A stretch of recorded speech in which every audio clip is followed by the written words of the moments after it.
now. So thank you everyone for taking your time to join our session today, which is titled Climate Compatible Post-COVID Pandemic Recovery in Africa.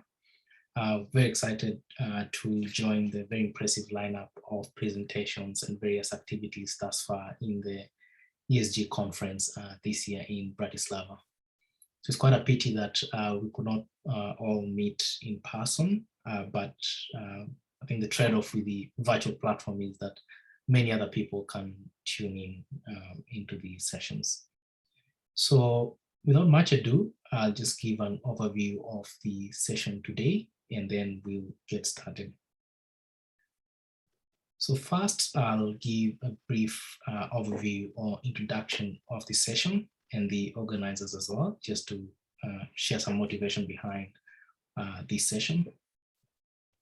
I'll also give a brief overview or context of COVID pandemic recovery and the climate change nexus, which is underpinning our discussion today.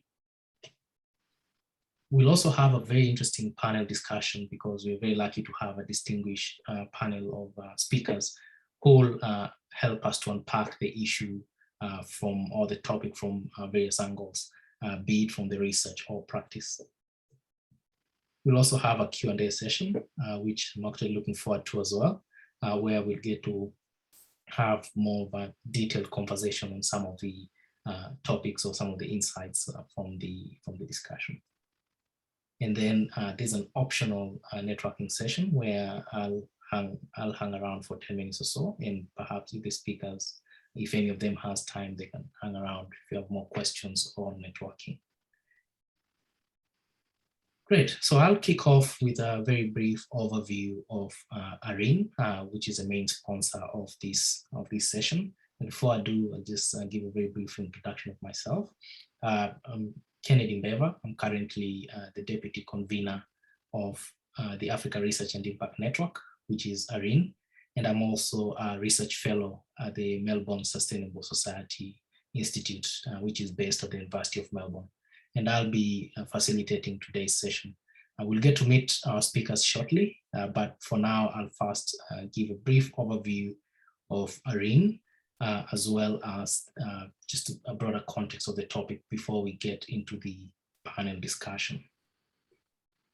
So ARIN, or the Africa Research and Impact Network, is a platform for researchers to leverage on their work to bring out a unified voice of Africa's research priorities.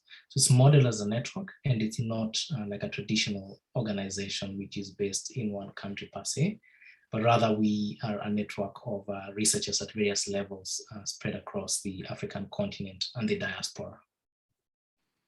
So ARIN aims at fostering connection and peer learning among its researchers, and this was one of the main reasons behind formation of the network, because we realized there are very many researchers who are either African researchers or researchers interested in Africa, but then there wasn't a very sort of vibrant platform to connect the researchers. And with ARIN, we aim to establish that connection not only amongst African researchers or researchers interested in Africa who are working in the continent, but also those working overseas and the African diaspora researchers. So we have a very diverse set of researchers and other actors who get connected through this platform. And as I mentioned, ARIN connects a network of scholars across Africa in various fields to leverage their network towards Africa's research excellence and impact pathways.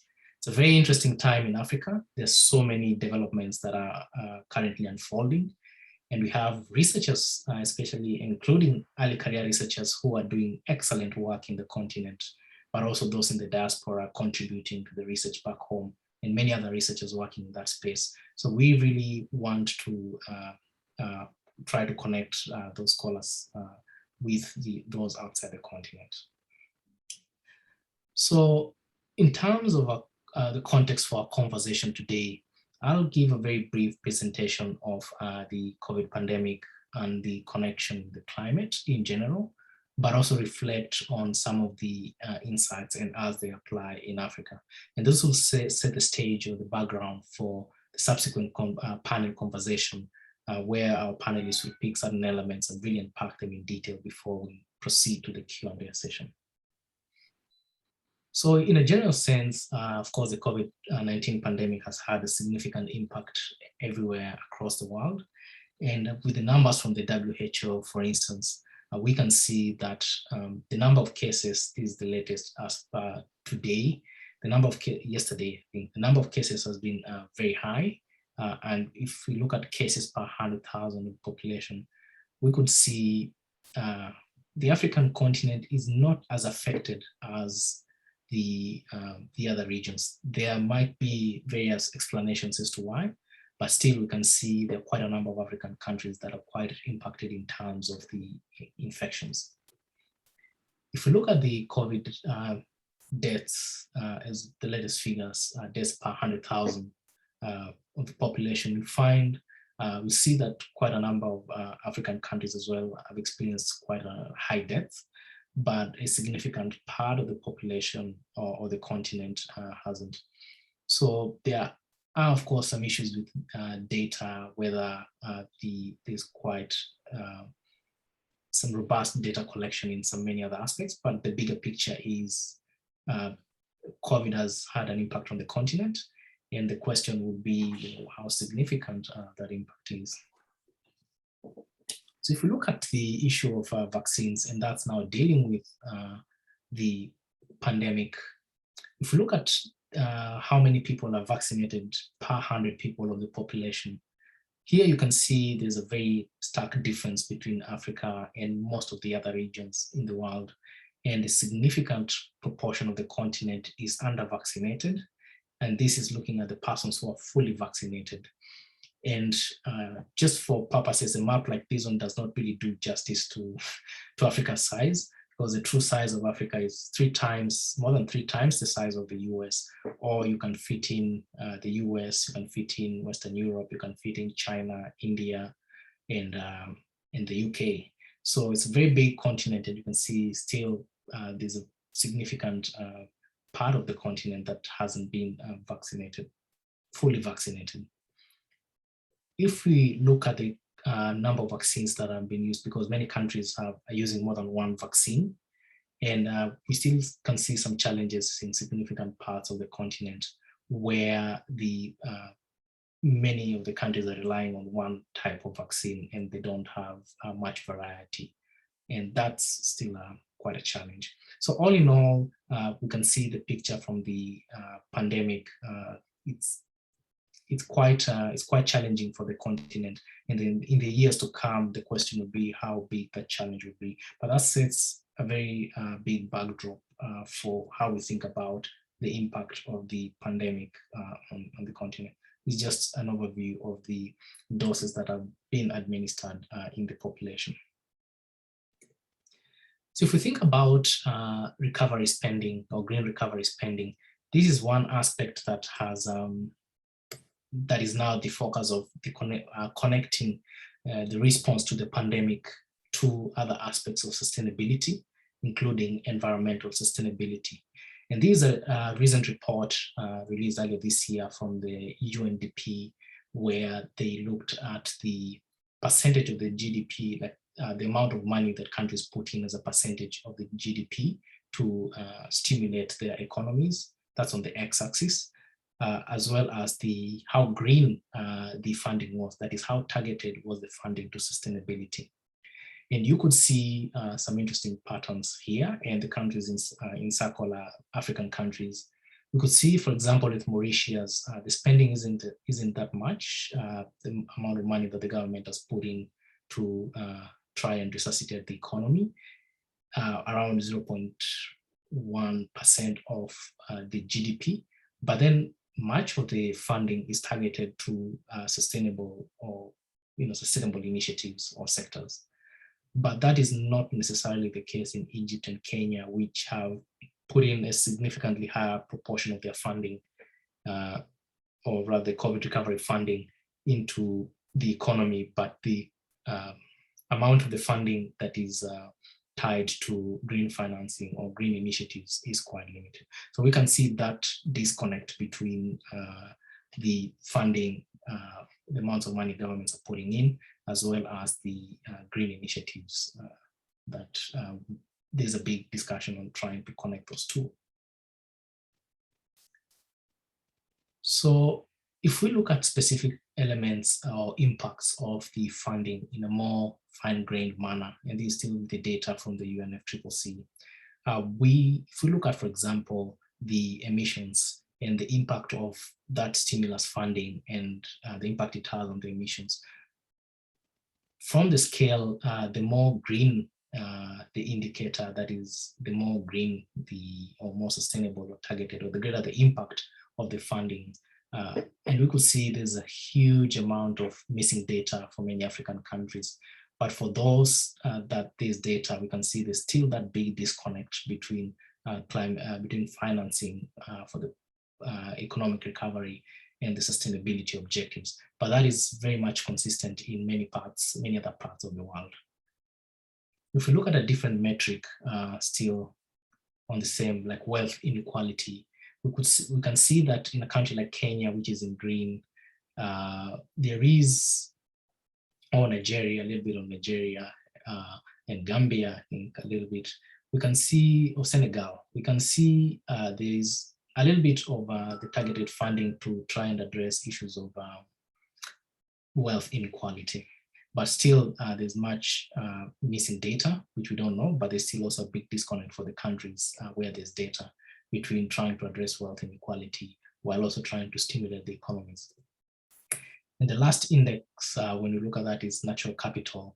And we can see South Africa is doing very well on that. Like much of the funding is targeted, that has been targeted to stimulate the economy, has some impact on natural capital, and Kenya, but not so much for the other countries that are included there, including Ghana.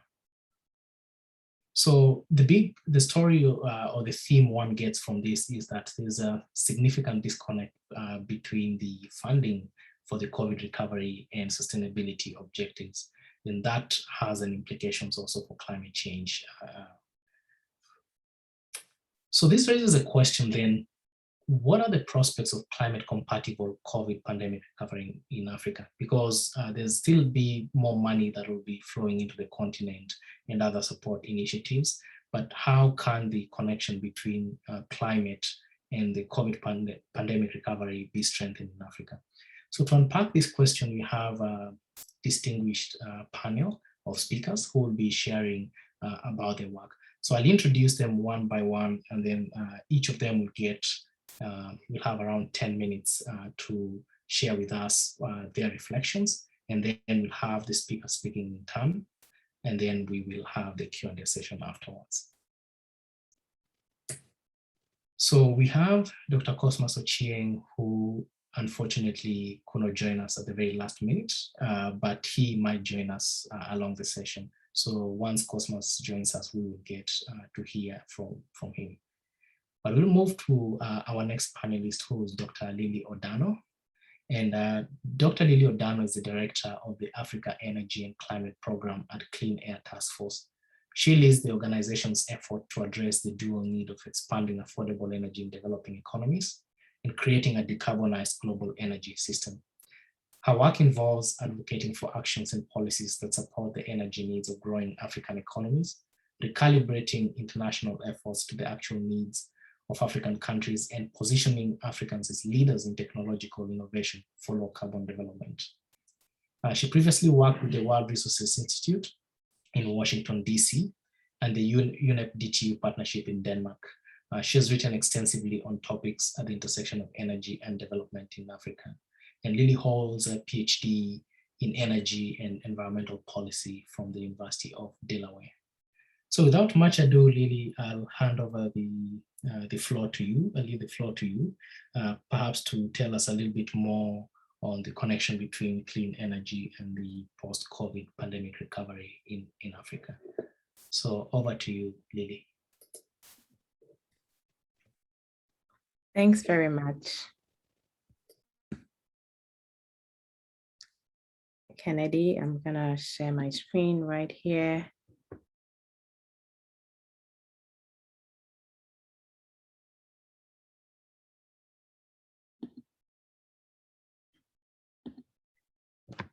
Yeah, do we see my screen now?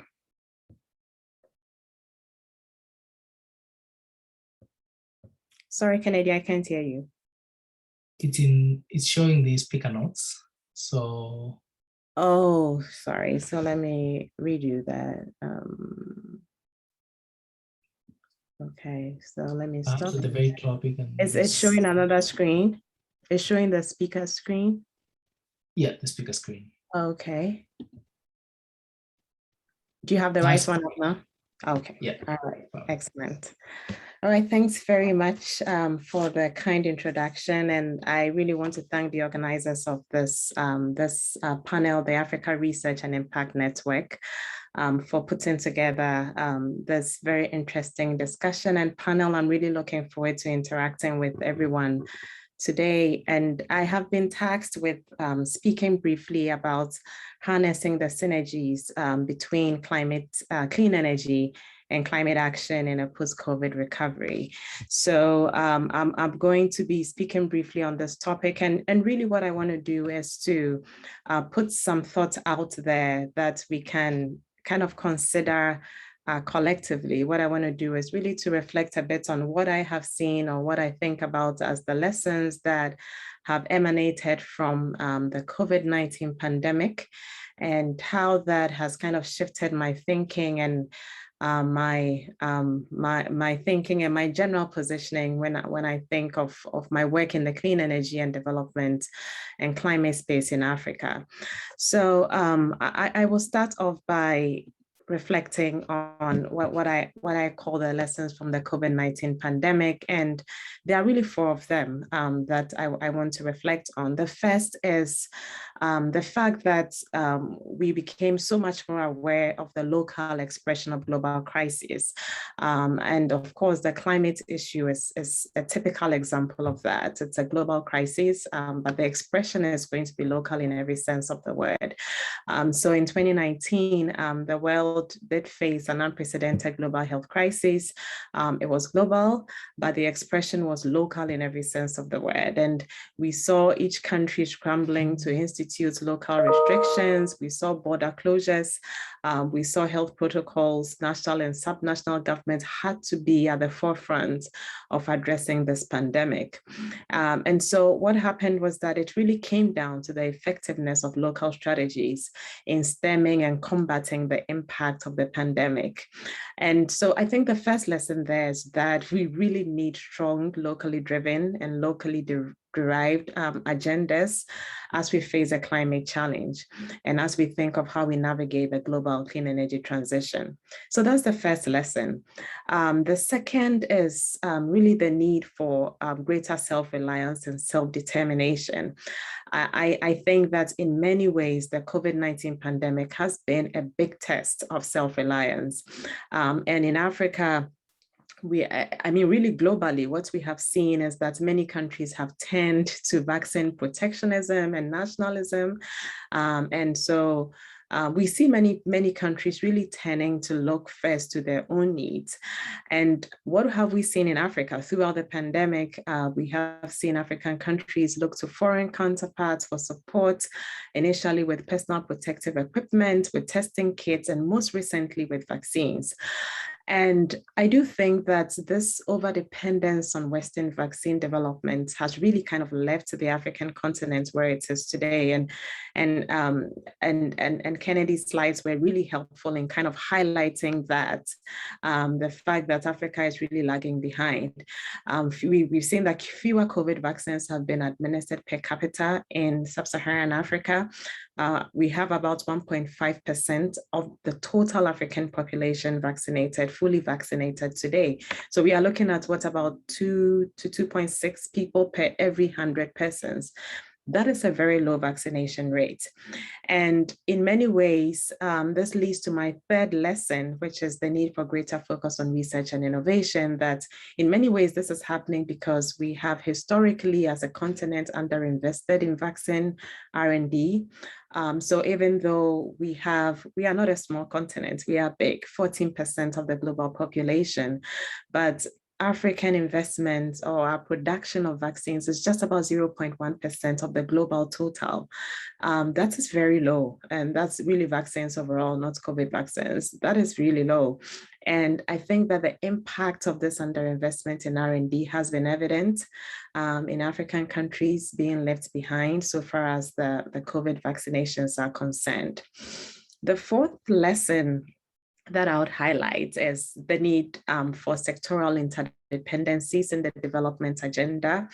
And I do think that COVID has also really shone a light on that, that even though the COVID pandemic is a health emergency, it has affected so many other sectors. It has been a test of the resilience of infrastructure beyond health. I recall that when the first mRNA vaccines became available and we learned that they had to be kept at ultra cold temperatures, up to -70°C, I think for many of us, we wondered, it's like, how are African countries going to refrigerate these vaccines, given the low access rates, electricity access rates? And when governments tried to implement lockdowns, we became aware that a lot of our informal economies depend on people going out to make a daily living.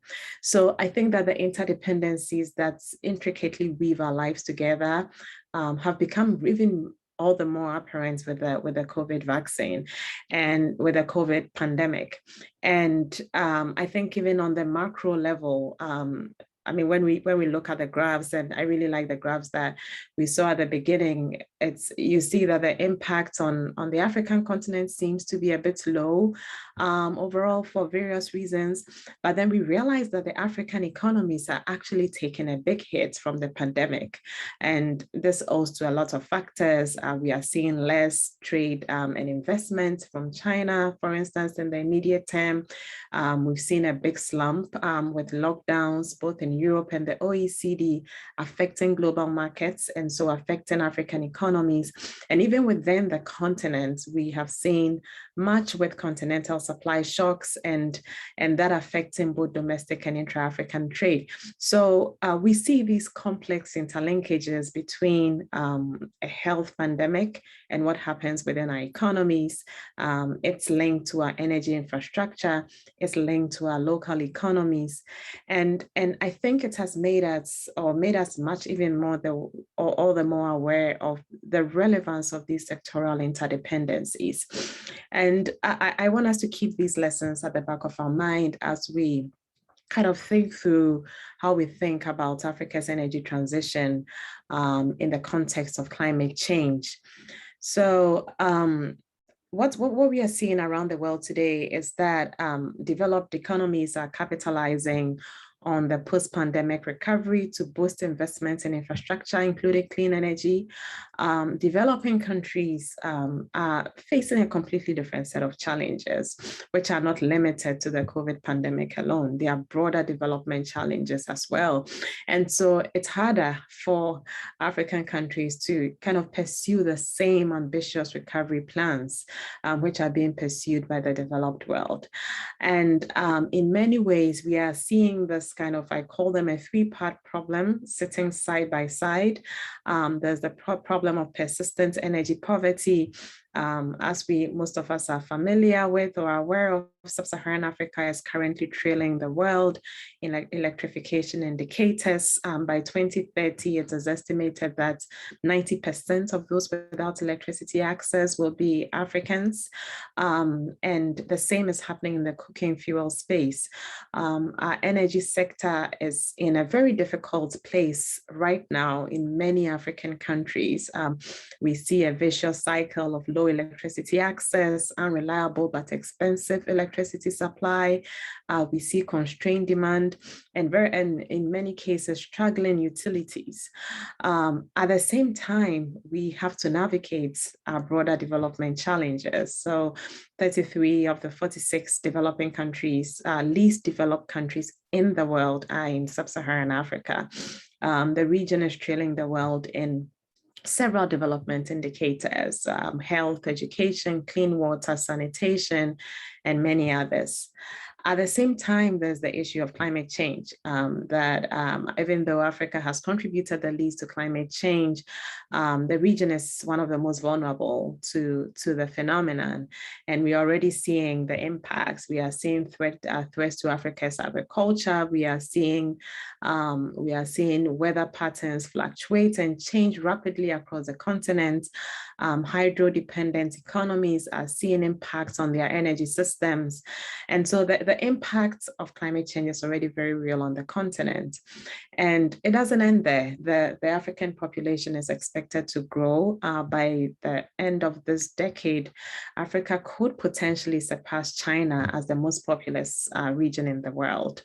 And this has implications for energy demand, for transportation, for cooling, for industrial applications. And so I think that the complex challenge when we think of a post-COVID recovery for Africa is really how we thread the needle across these three challenges, how we think, how we address energy poverty, how we tackle the issue of underdevelopment, and how we tackle the issue of climate change, basically in a way that helps us to address the other two. So how do we tackle climate change whilst addressing energy poverty and the broader development challenges we have? The truth is that we really cannot detach the need to transition energy systems or build a clean energy future from the need to address the issues of persistent energy poverty and underdevelopment in these economies. So what does it mean for how we pursue a climate agenda on the continent?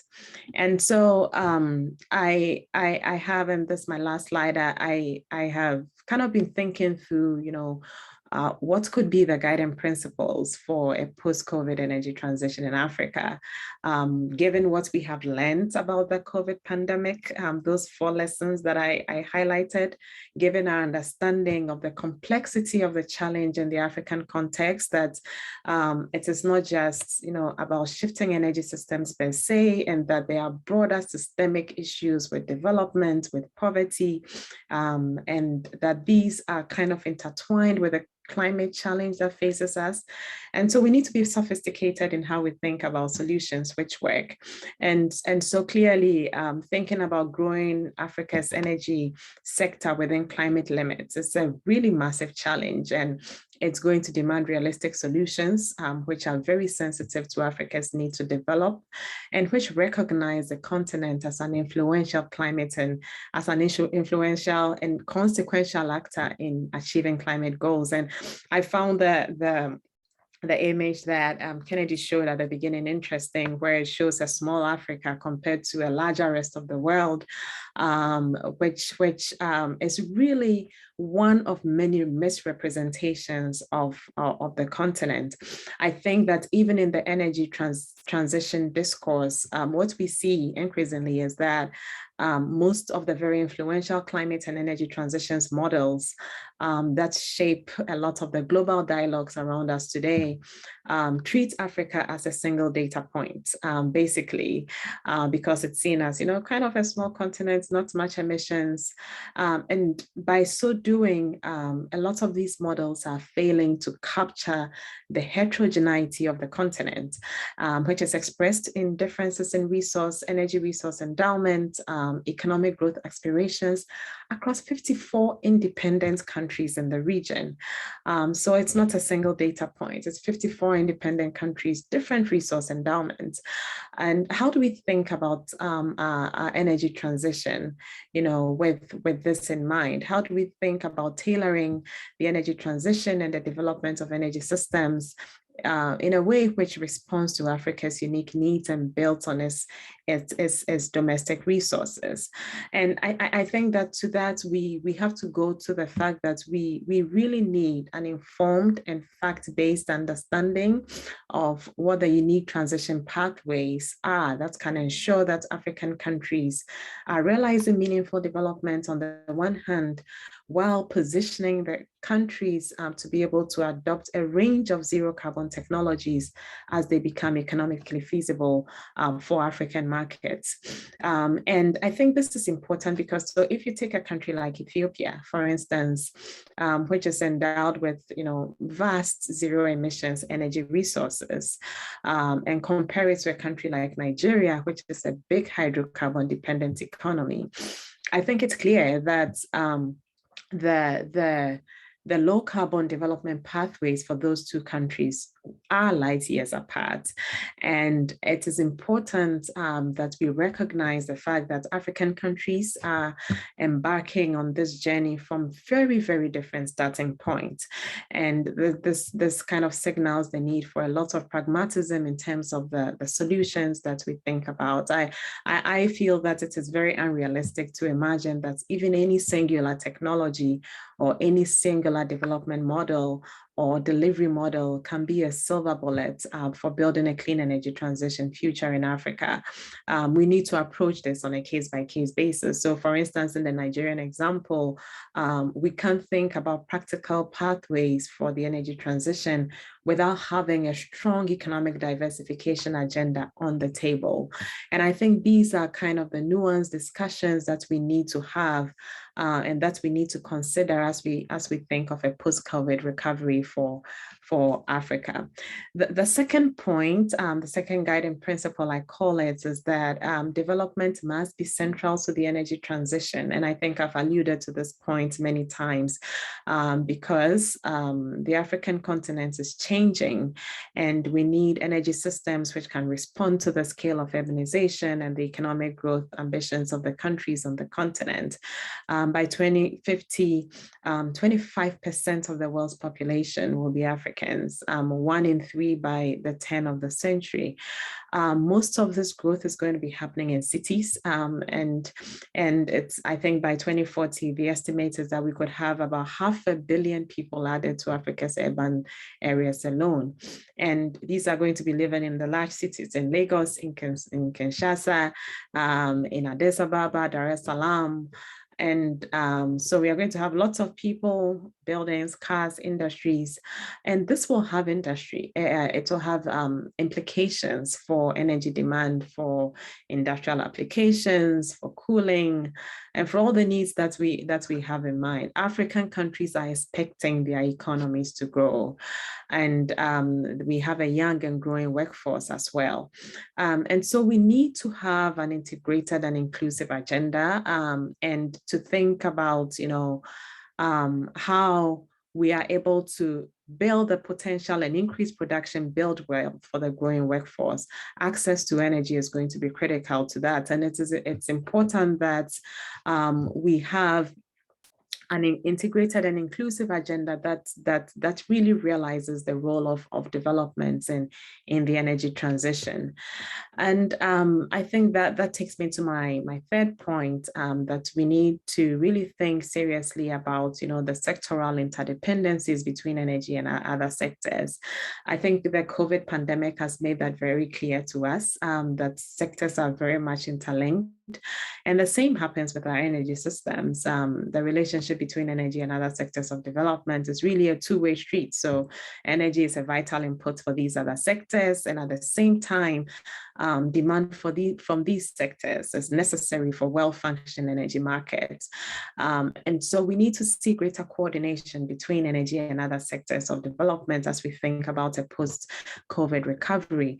We shouldn't kind of have a tension between the sectors as we all scramble for resources, but I think that we need to think about how we can maximize the interlinkages between the sectors and what that means for an integrated development agenda.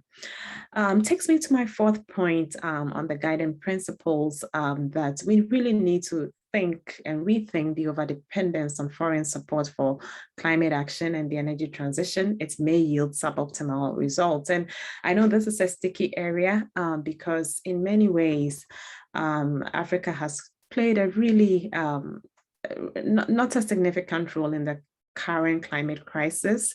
And so the climate debate for many years has been that developed countries are going to support this. This hasn't happened, and we are already confronted with the impacts of climate change. And so I think that it's important that African countries, particularly the least developed ones, that we begin to think about how these countries can build agency to develop strong economies. And this should be a key part of how we think about energy transitions. How can we position our countries to contribute meaningfully to an energy transition which is tailored to their unique resources and unique energy needs, without having to wait entirely for others to save us or to come to pay for this. It really hasn't happened as it should in the past.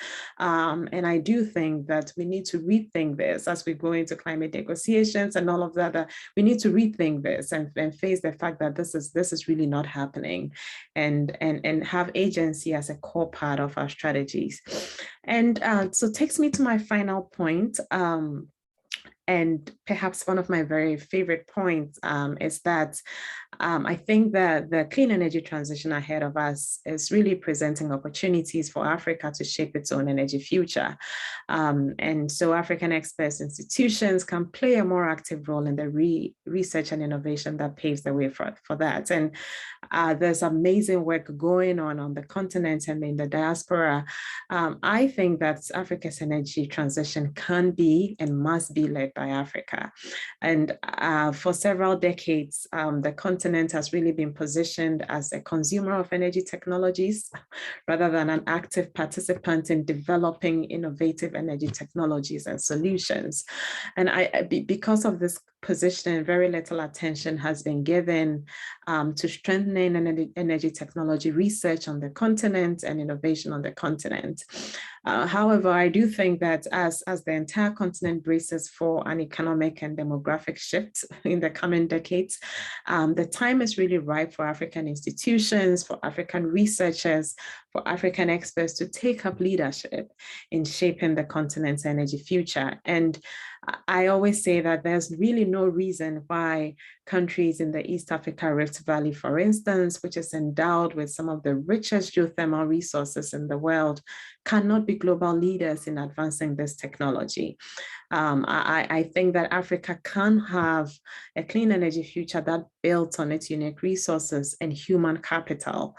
But this means that we have to do things differently. It means that African governments will have to invest more in research and innovation, research and development on the continent. I believe that in the 2000s, somewhere early 2000s, African governments made a commitment to invest 1% of their GDP at the African Union, one of the African Union summits.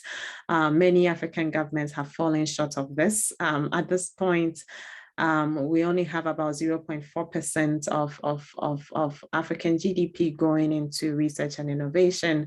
And the global average stands at about 1.7 to 2%. So we really are lagging behind. Of course, a few countries are kind of trending well. Kenya, South Africa, Egypt have done quite well on that. But generally, there has been an underinvestment in research and innovation on the continent.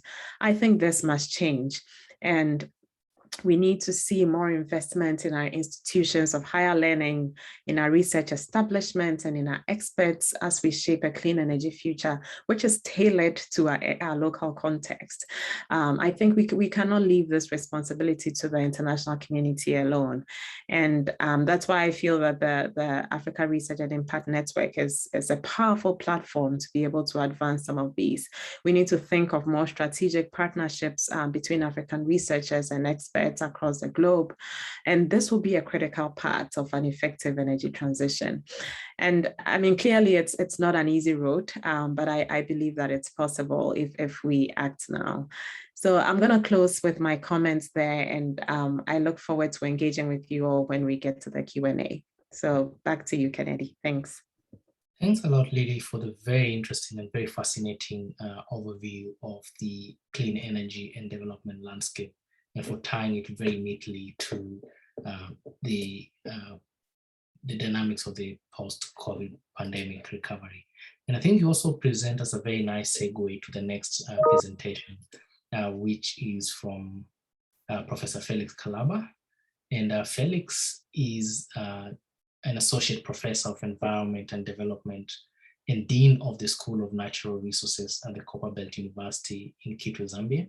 He has over 14 years of teaching and research experience within various aspects of environment and development. Professor Kalaba is a lecturer of climate change mitigation and adaptation and has led research in climate adaptation. Felix's research is interdisciplinary and uses theories and methods from both the natural and social sciences. His work engages significantly with research users and is instrumental in informing international policy interventions. Felix is currently a cross-chapter paper lead on tropical forests, as well as a lead author for the IPCC in its 6th assessment report. He is lead author for Africa Addressing Impacts, Adaptation and Vulnerability. Felix has published widely and provided consultancy services to various organizations, including World Bank and various UN agencies, private sector and companies. He holds a PhD from the University of Leeds, an MSc from Stellenbosch University, and a BSc from the Copperbelt University in Zambia. And Felix is also the chair of the advisory board at ARIN. So Felix, Lily has raised a very interesting question about research and the role of research in trying to draw the connections, but also build the capacity towards a more climate compatible COVID recovery. Perhaps you can share with us in 10 minutes or so your thoughts on that. Over to you, Felix. Thank you so much, Kennedy, and thank you for that introduction. And I'm really grateful to be with you this afternoon or morning or evening, depending on where you are, to share on this post-COVID recovery, also hinting more on the role of research from the African perspective.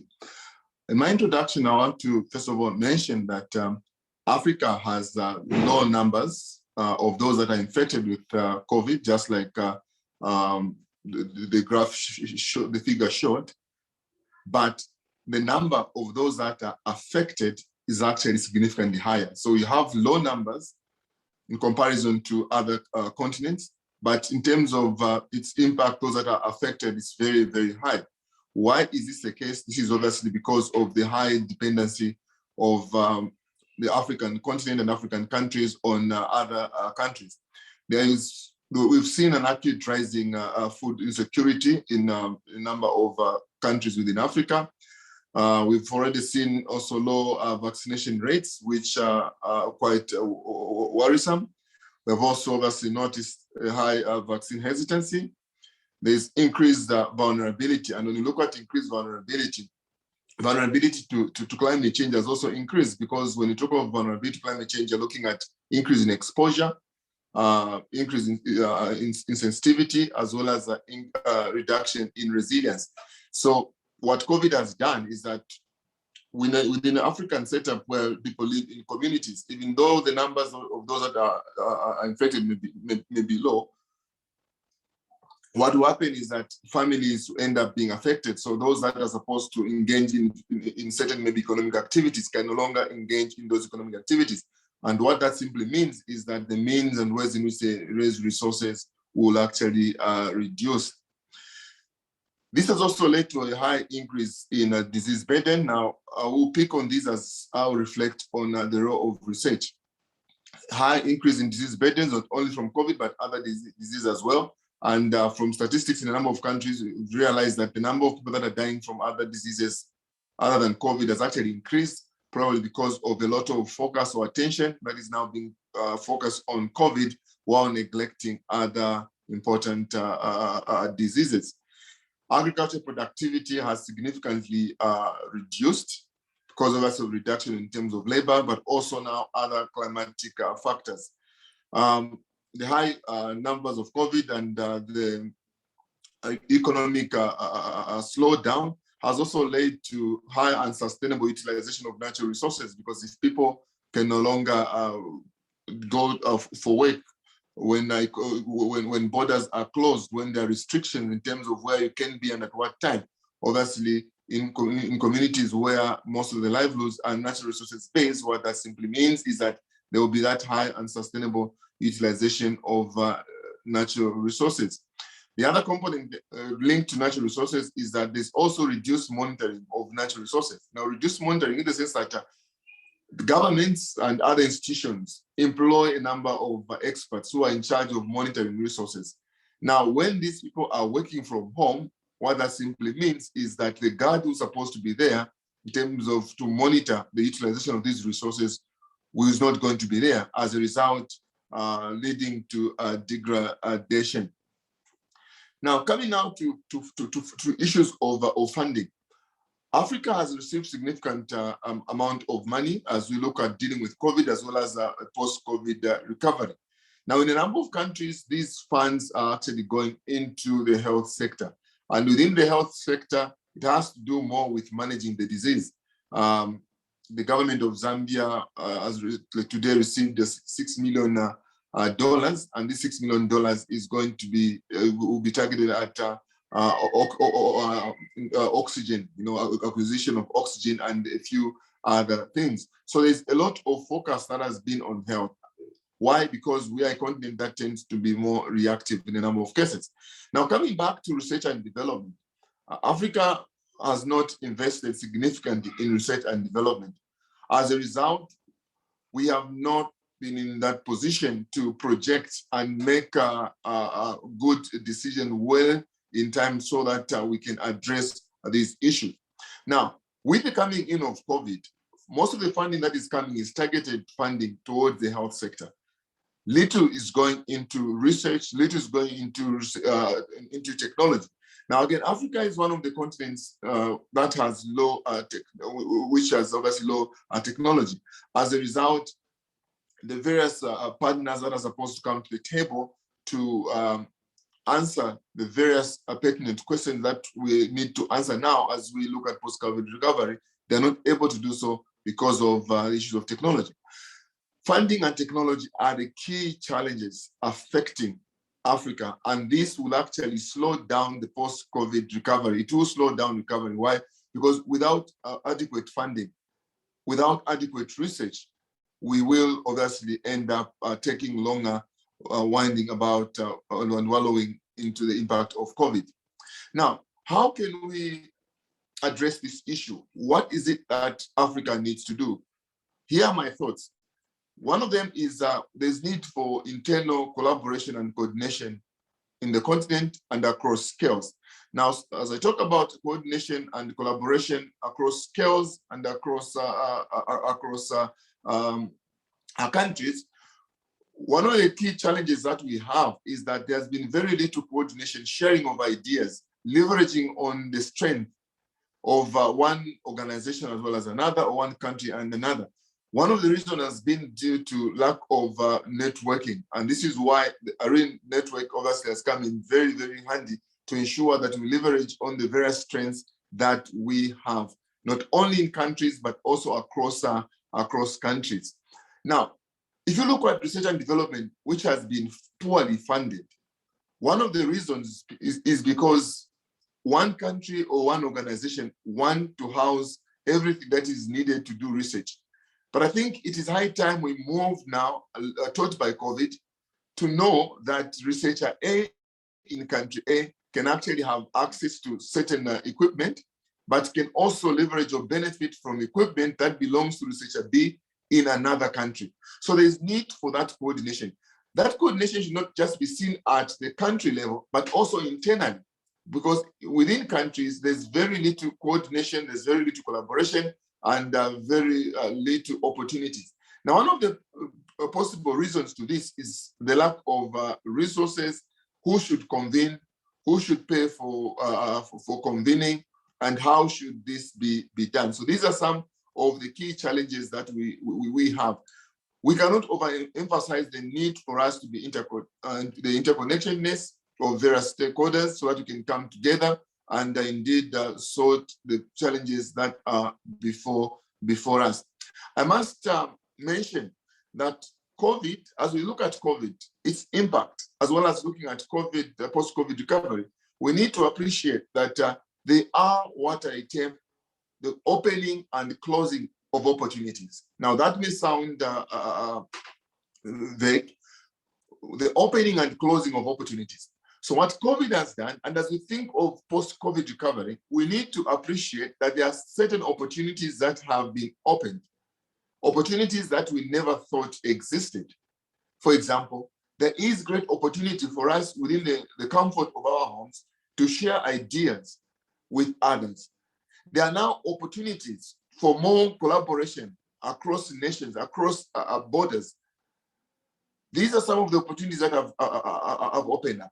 But the opening up of these opportunities in the African context comes with a lot of challenges. One of them I've already talked about, low technology. Now, what low technology simply entails is that even the ability of one researcher to coordinate with another researcher is also hampered due to low connectivity, the bandwidth, and many other challenges. But it's suffice to say that COVID, and as we think of post-COVID recovery, we need to appreciate the opening up of opportunities. There are a lot of opportunities that have been opened up by COVID. But we also need to appreciate the closing down of opportunities. So there are some opportunities that have been closed due to COVID. And this mainly has to do with research. A number of research organizations have actually cut their funding. Some of the studies that were supposed to be done, ideas have been frozen in mid-air. Why? Because like my the earlier presenter mentioned, there's very little research going on in Africa. There's very little that funding that is actually put for African researchers. And the African continent, we are not determining the research agenda. The research agenda is determined by others. And then once they determine the agenda, then the African scientist then is engaged more like a dignified data collector, as opposed to the man or woman who's a scientist who's able to contribute to finding solutions to the problems that face the continent. So as we think of post-COVID recovery, one of the key things in terms of research that we need to look at is to look at funding research, setting the research agenda, strengthening networks within the continent. And as we engage and collaborate with other actors, it will be important to do this through networks that exist, such as ARIN, so that these networks are enhanced for enhanced coordination and collaboration within countries and across the continent. It's only after we've coordinated well at country level and continent level that we're going to have a very, very good collaboration with collaborating with an entity that has impact on the ground. So may I conclude therefore by saying that COVID has opened and closed opportunities, and we need to be wise to open our eyes to identify the opportunities that have been opened, but also to know the ones that have been closed so that we don't waste our time mourning about closed doors. Thank you so much. Thanks a lot, Felix, for the very interesting presentation, and especially the very provocative conclusion that COVID has closed some opportunities, but also opened others. And if we connect that discussion with Lily's, we can see clearly there are opportunities for the taking, but also there's a need to rethink some of the things some of the approaches that have been quite dominant for quite a while. So just a note before we go to the final speaker, if you have any questions, please feel free to post them in the chat or use the Q&A function. You can already see there's a question there. So we'll take all the questions after the next presentation. So at this point in time, I'd like to welcome Dr. Matthew Mbeva, who will help us to try and connect the dots from the three preceding presentations and the implications of those presentations. And before we do that, I'll just introduce Dr. Mbeva, who is currently a lecturer in development studies at the University of Melbourne. He's also a visiting fellow at the Institute of Post-Colonial Studies and a diaspora fellow for Africa Research and Impact Network, ARIN. He was the convener of the Africa Studies Group, that's at the University of Melbourne from 2016 to 2019, and continues to play an active role till date. Matthew's research focuses on the politics of international development, spirituality and development, political economy, migration, and well-being. Matthew also engages in development consultancy, involved in community-led initiatives, and sits on the board of some philanthropic organizations. He obtained his PhD in anthropology and development studies from the University of Melbourne. So Matthew, as you have the floor, perhaps you can help us to unpack some of the points that have come up from the preceding conversations, but also the connection with the development, because development is a big thing in Africa, and it touches on various sectors and aspects, including health, including climate change, etc. So with the impacts of COVID, should we rethink development? And if so, how should we rethink it? So the floor is yours, Matthew, so for the next 10 minutes or so. Yeah, thank you very much, Kennedy, for the kind introduction and for inviting me to be part of this panel, especially to look at the impact of COVID-19 from a development perspective. As we all know, almost all countries in Africa are considered developing countries, and that sends a signal. The signal it sends is that how do we, as a developing continent, for want of better phrase, navigate our space with regards to COVID-19 and its impact? One of the things I would like to highlight is that the three wonderful presenters who have already spoken have captured a lot of things, and there's no need to recapture what they have said. I would only highlight perhaps what I think they did not touch on, which is more on the development aspect. But to get to the crack of my issue is that as COVID-19, which obviously came as a surprise to everyone, it led to a lot of impact, negative impact across the world. And different countries are using different strategies to respond to it. For developing countries and Africa in particular, one of the things that become eminent is financial challenge or resource constraint in terms of how do we respond to COVID-19 impact and still be able to meet some of the development challenges that we were already faced with. It is important to highlight that if you look at global data, COVID-19 has led to the retrogression of the successes that we have chalked on all development indicators, such as education, health, energy, and many other things. We have actually stalled, if not retrogressed, in our progress because of the COVID-19 impact. And that is simply because every effort at the moment, due to constraint in terms of resources, is now geared towards COVID-19 and how we can solve that issue. That makes sense. It makes sense in the sense that we can see the real impact. We can see people dying from it. We can see our hospitals being full of people who are being affected and many other things. What that happens is that other aspects would have to suffer.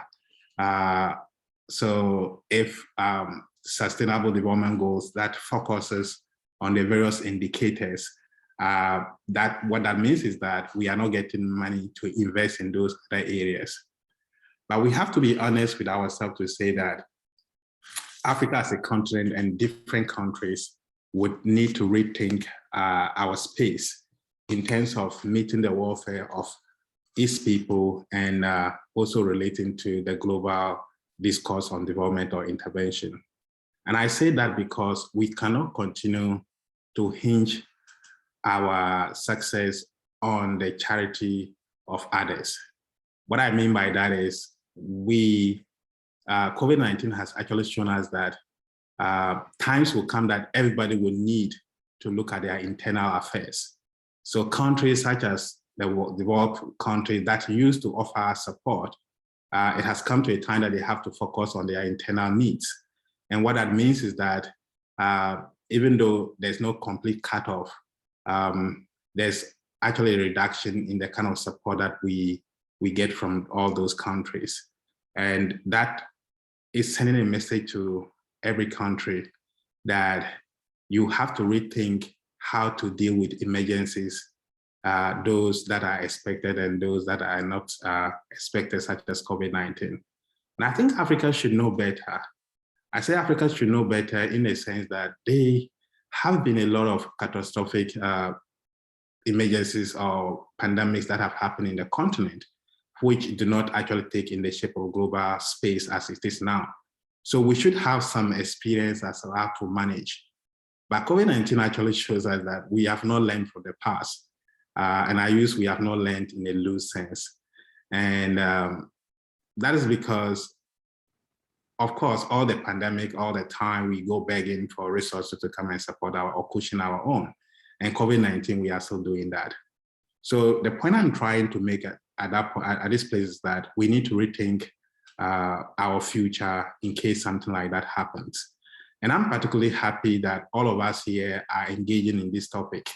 It means we have started thinking about it, and I'm sure we would make policy recommendations for our government to actually pay attention to. The second point I would like to make is that we do describe our continent or our countries as lacking resources. I think even with the limited resources that we have, if we engage in the judicious spending, we will still have resources to respond to this pandemic and many other things that have led, that are not being attended to. So I think we need responsive leadership. And COVID-19 issue is an issue of leadership, that leaders have to rethink what is their role in all of this and how can they chart a new path for African countries in response to a pandemic like this.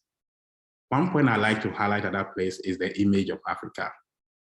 And I mentioned the image because why should we have to wait for the charity of others to give us COVID vaccine to be able to immunize our populations? As Kennedy highlighted, there are still a lot of people in Africa that are not vaccinated, and I'm not too sure we would be able to meet the goals. And a lot of people might slip off that particular vaccination. So if we want to actually maintain a particular image for Africa, then we need to be looking within how we can mobilize resources to be able to attack or address some of these issues. And that comes to the point that both my colleagues have spoken about. We need to be investing in research. One of the things that I'm surprised about is that despite the researchers that we have in the continent, the research institutions, I've not heard anything about COVID vaccine being emerging from any African countries, and we are still looking up to others. What have we been doing? If it's about a matter of lack of investment, this is a clarion call that African countries need to start investing in research. And it is the only way we can also generate vaccines to complement what is already in the market or what is already in the global space. So that is another point that I wanted to make. I think another point I wanted to make is that we need to be looking at this issue in a holistic sense. Holistic sense in the sense that these things, even though we are picking them one after the other and discussing COVID-19 and climate, COVID-19 and green energy, COVID-19 and development, they're actually interrelated. And if they are interrelated, we need to be looking at the synergies and how they are connected to one another and how the shift from one to another leaves a gap in the other. So if we're able to look at it from that perspective, then it gives us room to be able to see the connections and how we should actually be paying attention to every aspect of our development. And that holistic viewing, that holistic examination would actually lead us to an outcome that will be desirable.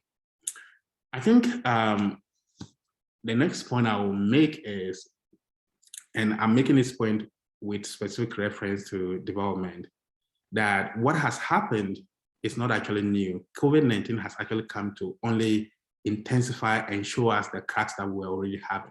So it has made us see the issues that are already in society. So for instance, many African countries do not have safety network for their populations who are unable to get jobs. And what that means is that with lockdowns, how are those people going to survive? How is the well-being of those people maintained? We have to really look at that. If there is a need for us to ensure that these strategies to containing COVID-19 are workable, then there needs to be an alternative for people who are unable to work to still be able to get some level of support to survive. Otherwise, people are going to, it's human nature to disregard those protocols and seek out something to be able to survive. If I take myself, for example, I will not starve to die in the house when I know that nobody is supporting me, but if I go out, I will to get my daily bread. So that means that if we want to ensure that the protocols that are in place to reduce the infections of COVID-19, then we have to have safety networks so that people can be guaranteed that if they obey, then they are going to get food on their table. And the last point I will make is that COVID-19 going forward has presented us an opportunity for us to redefine the future of Africa in global space. And we need to seize that opportunity and redefine our future. Those will be my thoughts. Thank you. Thanks a lot, Matthew, for a very interesting and I'd say provocative presentation, which raises some very interesting points, especially about leadership and how we need to rethink the leadership in development broadly defined. So those excellent presentations, so that set of presentations brings us to our next phase, which is quite interesting, and that's the Q&A session. And please feel free to share your questions or comments in the chat box, or you can use the Q&A function. So we have already one question which ties very neatly to some of the concluding remarks that have come up in all the presentations. And it's very clear from all the three presentations that there's need for a paradigm shift. And that means thinking and doing things differently. But that also raises the question of agency, which Joel Onyango asks in the question in the Q&A. What is the agency for Africa to promote transition or transformation in the sense that we presented? So I'll pose that question to our panelists, and perhaps Lily, Felix, and Matthew, you can have a go in that order. Yeah, thanks for that question, Kennedy. And I actually do think that perhaps having gone through the reflections from the other speakers, we are kind of almost there with an answer to that. But I do think that one thing is clear. When we think of, and I come from the energy space, so I speak from that perspective that even when we think of energy transitions, countries which are wealthier and better off and well off to do are much better able to build the energy systems that they need, as we've seen happen in Europe, really as we've seen happen in the US. Most of the time it comes to the politics of how that should be done, but much less about whether we have the resources to do so. And I think the same applies to our continent, that if we have the means to, then we are able to do certain things. So development is going to be really crucial. And I think that Matthew has really drummed that point in, that it has to be a centerpiece as we think about both energy transitions, but as we think about climate action. So how do we make that central to our agenda? And clearly, as he said, and I think I mentioned that as well, we cannot perpetually be looking to foreign supports to do that. I think the evidence is clear that it hasn't worked in the past, and there's no reason for us to think that it's going to work in the future. So how do we think about that new development agenda for Africa? And I think that it is really leading off with how we think of, first of all, I mean, how do we build that locally derived agenda to shape what we need locally? How do we build an understanding of what we need to get there? How do we think about spending, which makes sense, you know? And I think Matthew said that if we are more judicious with our spending, we can have money to do certain things. I think we have to think about investments in our institutions, strengthening our institutions, strengthening human capital, thinking about our infrastructure and how we build that in a really collective sense, that the sectoral activities are not separate from each other, and that we should be looking at how we build the synergies across. But I do think that agency is really, in this sense, is that we need to focus on building the capacity of Africa and our African countries to respond to these. And I absolutely agree with Matthew when he says that, you know, it's not that COVID is new or anything like that, but it is only exposing what has been a challenge all the while. And hopefully this, as we have these discussions and as we go about our respective duties, that we have an opportunity to really reshape both the dialogue and the approach to that. So I'll leave it there, and then I'll let let Matthew comment on that, since he's coming more from the development angle. Thank you. Thanks, Lily. I think we'll go next to Matthew and then Felix. Yeah, Yes, thank you. Thank you, Kennedy, and thank you, Lily. And thank you, Joel, for the question. In fact, the issue of agency has been an interesting one in a lot of things when it comes to Africa. And I would say that we need to be doing more in that area. And when I was talking about the image of Africa, that's what I was actually talking about. That it's high time we started putting some value on ourselves and making decisions that we are the initiators of those decisions. The sense in learning from others and collaborating from others or in partnering with others. But it's important that people do not define their agenda for African countries or African leaders. If you define the agenda for yourself, then your agency will be more respected and you have more on the table when it comes to charting a course for yourself as you relate with a global discourse. But if you are only depending on others in terms of mobilization of resources, in terms of even waiting for people to donate vaccines for you, that is affecting your agency in this instance. Yes, you are taking a decision, but that decision you are taking is actually dependent on the benevolence of other people. And one of the things that we have to be very careful about in this instance, that everybody is protecting their citizens, everybody is trying to meet the interests of their citizens, and even instances where they are supporting others, so it can be a good gesture, but sometimes there are also some ulterior motives behind that. So I would say in conclusion that we are not yet there, we are not doing as expected when it comes to expression of our agency, and we need to be doing more, and we need to really look at that aspect of our leadership. Thanks a lot, Matthew. Felix, I think you can weigh in. Yeah, thank you. Thank you so much. The issue of agency is a very important one. And for me, maybe the starting point is to also attack that term philosophically. What I mean is, obviously, we want governments to urgently respond. And this is not the first time that we're seeing this. You find that even in the number of government documents, there are a lot of things that have called for urgent reduction of biodiversity loss, agent this, agent that. But one of the things that we need, first of all, is actually to define agency. What are the indicators of agency? When do we know that we are responding to things urgently? When do we know that we are not? What are some of the indicators that will help us know that this is the pace that we're moving at? Now, these are very important for the government side, so that when, for example, a government is making decisions, we can actually pin down and say, or not only pinning down, but they should be in the position to say that these are the indicators that we're doing this, because most of these terms are very, very relative. But again, talking about what Matthew highlighted, the fact that most of the research agenda and research funding is actually based on the benevolence of others. If that is the case, then therefore it becomes also very difficult to act, because for you to act, you're waiting for someone else to act. And the chain can actually be longer.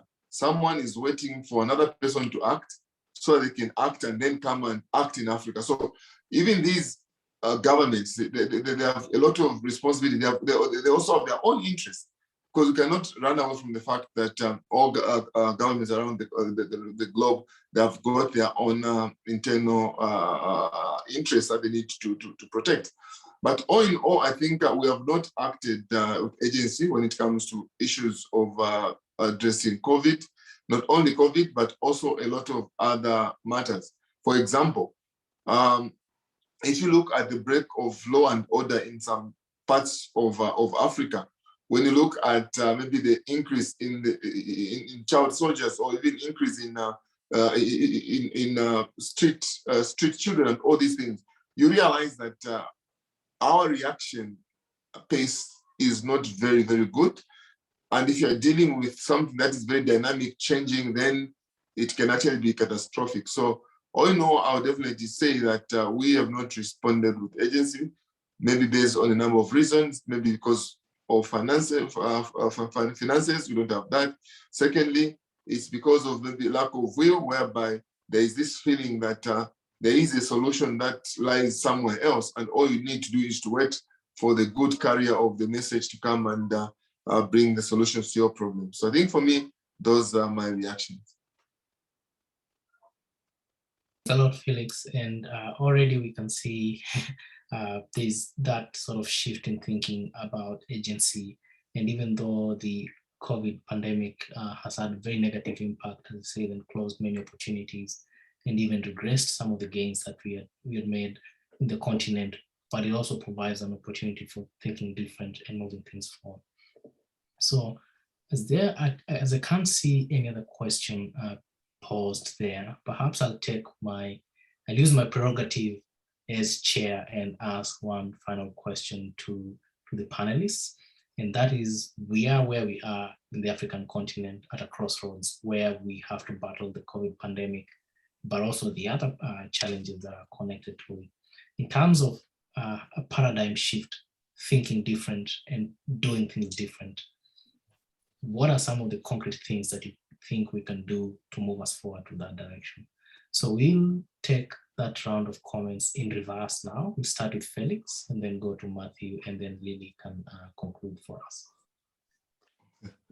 Thank you so much. Great question, Kennedy. So what is it that we need to do differently? I'll start by stating one common saying that insanity is doing the same thing over and over again in the same way and expecting different results. So having said that, what is it that we need to do differently? I think the first thing that we need to do differently as African countries is, first of all, we need to build and strengthen our internal networks. We, for a long time, have talked about the need not to work in silos, but for intersectoral coordination and collaboration. But this has not been, we have not lived this as a reality. So one of the things that we need to do is to ensure that we build our networks. We also need to ensure that we build an African research fund that addresses African problems. So government should actually look at building a research fund. I know there have been efforts around the AU, the African Union, but again, even for the African Union, you realize that most of those funds are not internally generated. But I think as a continent, we need to do that so that we can build our research agenda. There's need to have a research agenda for the African continent, as well as from regions. One needs to know what the priorities for West Africa are. One needs to know the research priorities for East Africa, the research priority for Southern Africa. And at the end of the day, then the various regions will come together. So we need to actually have more of such conversations within the continent. So for me, those are the main issues. We need to look at doing things differently. And one way is ensure that we strengthen our networks, strengthen our collaboration. We need to establish a research fund. We need to also have research agendas for the continent and for various regions. We cannot overemphasize also the need and the gains that are made through collaboration and conferences like this one, because we have an opportunity to build networks and strengthen areas where we're weak. So I think for me, those are some of the areas that I think we'll do differently, or we should do differently. Thanks, Felix. Matthew? Yeah, thanks, Kennedy. I think most of the pragmatic things that African countries need to be doing, as I listen to my colleagues, I could tease out, or I can tease out a few. I think one of the things that I would say is that we need to be proactive and not be reactive. And we can actually be proactive in the sense that this is a continent that has seen a countless number of emergencies or pandemics. So we should have some experience and be able to focus using that. We have had HIV, we have malaria, we have Ebola. So we have experience when it comes to pandemics. What are we doing with those experiences? we should be able to use those experiences to be able to look into the future to see what we can do. If we did something like that, COVID-19 perhaps, even though it's a surprise to everyone, would have been different. Different in the sense that we would have looked at capacity building in building the capacity of science researchers to be able to respond to things like this when they come about, and that is being proactive and being futuristic. So that would be one of the points that I would say African countries should be looking at. The second point I would say is an issue of agency that we talked about a few minutes ago, and that goes back to leadership. We have a common saying in Ghana, where I come from, that everything rises and falls on leadership. If leaders are not able to put an agenda that is macro enough to address this issue, then we are not going to go anywhere. You can see that across the world, it is, even though different individuals, different groups are taking little steps to address the COVID-19, it's usually the presidential addresses that gives us a direction. So it means that leadership is core and central to the management of COVID-19. And that is actually the distinguishing factor between or among different countries.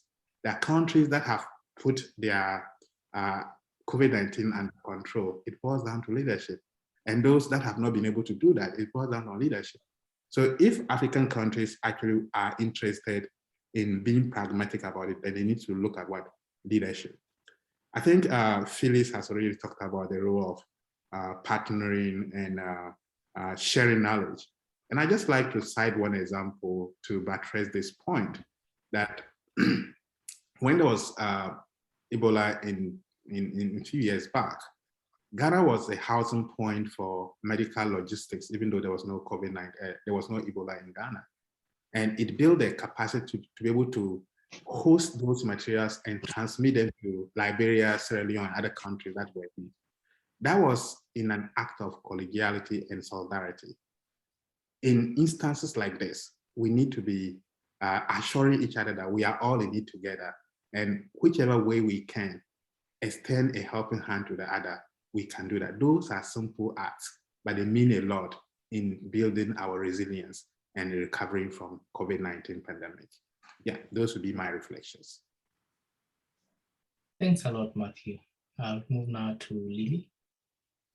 Yeah, I think that what I would say is that, and the first point I would make is that I think it's important that we believe in ourselves that we can be the source of change. And as simple as that sounds, I think that it is very, very much lacking on the continent. And we really look too much externally for solutions. I always say that we have very brilliant folks on the continent. We have brilliant experts. We have folks in our universities who are doing great work. And we should believe that we can be the source of change.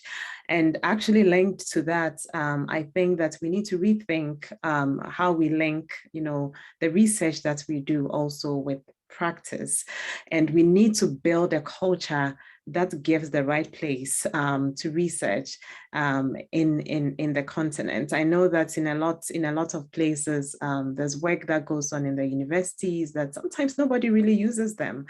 And it's important that we are able to create that connection. It goes to the leadership that we have and how that leadership is able to draw on the knowledge store that is, because we can have researchers building an agenda and kind of moving on with that, but we need to be able to make that connection between that local research agenda and actually making sure that the policies and the interventions that we develop as part of our development agenda actually are fact-based and are based on evidence that works and that responds to our local context. And I think my final point would be that we should see our young population as an asset on the African continent. We have about 40% of Africans are currently under the age of 15. That is a big thing. Of course, it's a challenge because we have to think about making sure that we have jobs to be able to absorb this young workforce. But I see it as a real opportunity if we are able to channel it well. Let's think research and innovation. Let's think about the next set of leaders and the next set of ideas that can emanate from the continent. It can come from these young people. And I do think that it's important for us to see this asset and invest in this asset. Many of us are in research positions, whether it's in universities, the role of science, technology, engineering, and math, both making sure that our young people are playing a key role in that. I think we need to emphasize that and really make sure that we are drawing our young people and creating an asset around them. And I do think that it could come as a wonderful opportunity for the continent if we are able to invest as we should in these amazing resources that we have in our human capital. So I end there with my comments. Thanks a lot, Lily, and thanks for also providing a very nice preface to one of the themes that has been recurring, that connecting the work that we're doing with policy outcomes. And that also is reflected in the very interesting question by Jen Butler on how we can strengthen science policy interface. So at this juncture, being aware that we have 2 minutes to go, perhaps I'll yield a minute to Dr. Joanes Atela to just reflect for us in a minute or so, how can we strengthen the science policy interface? Because Joanes, you've done a lot in that space. So perhaps we benefit from just a minute of your reflections on how we can strengthen that connection in response to the question by Jane.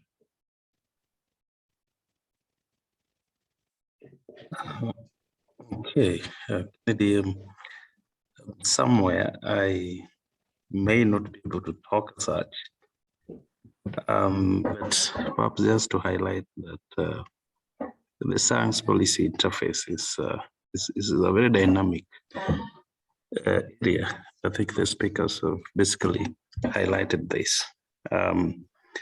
It's a relatively complex space, and it's marked with a lot of political elements and complexities as well. I think one starting point would be to, first of all, appreciate those particular complexities, which basically characterize that particular interface, and be able to understand that it's not a straightforward process. Traditionally, the science policy interface has been oversimplified, and that is perhaps why, as an African continent, or many developing contexts are struggling really to see ways to be able to evidence how the science or the research that they do basically link to policy. The biggest challenge is, in this oversimplification, is that we always, as researchers, and of course the policymakers, we always think that once we have the evidence, the research, we have the science done, so the next thing is just to call policymakers, have a dialogue with them, and convene what we call policy dialogues, the traditional policy dialogues that we've all been part of, and assume that this is policy engagement, science policy engagement, and so policymakers are going to take up all the great things that we have presented. But I think it's much more complex than that. They need to see a much more integrated process, that basically brings in both science and policy throughout the cycle of knowledge co-production, throughout the cycle of idea development.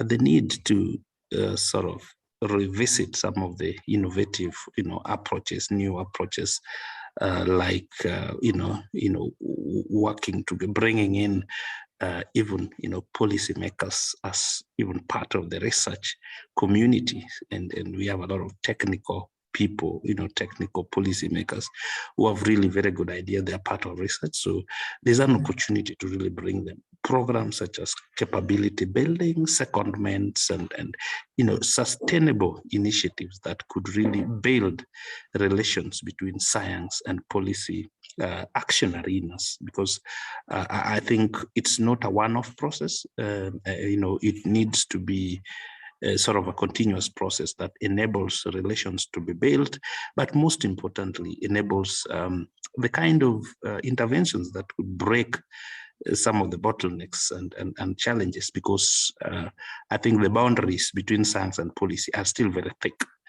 And breaking them would require, a lot of negotiations, consensus, strategic, innovative interventions to make this. And most importantly, I think the element of the politics of many solutions, the politics of solution building needs to be recognized, and basically, engaging the political powers to be. I think most of the examples of people or researchers or sort of science which have been able to break the policy boundary, shows that there were intentional efforts to be able to engage the high power political systems. I'm talking about, African heroes and experts such as Professor Kalishas Juma, who would basically convene, heads of states from several African countries and talk to them about agricultural innovation. And it took him to take, he had to take the step to be able to go into that ambition.